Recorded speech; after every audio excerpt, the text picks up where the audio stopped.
उसमें एक लोटा जल और उसमें थोड़ा सा दूध, थोड़ा सा दूध और एक पत्ता, मिले तो 5, मिलते 1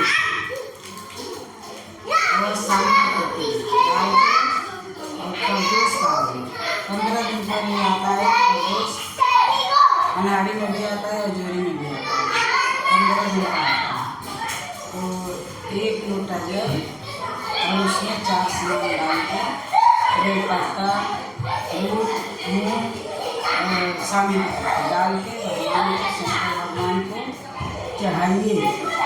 जो मन में हो बोलिए। जितना दिन भूखेगी उतना इसको फल मिलता है, खाली जल मिलने से।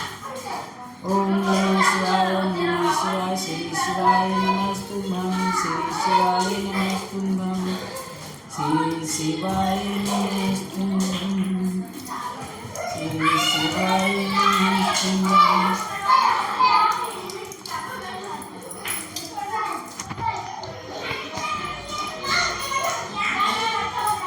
ओम नमः शिवाय, ओम नमः शिवाय, ओम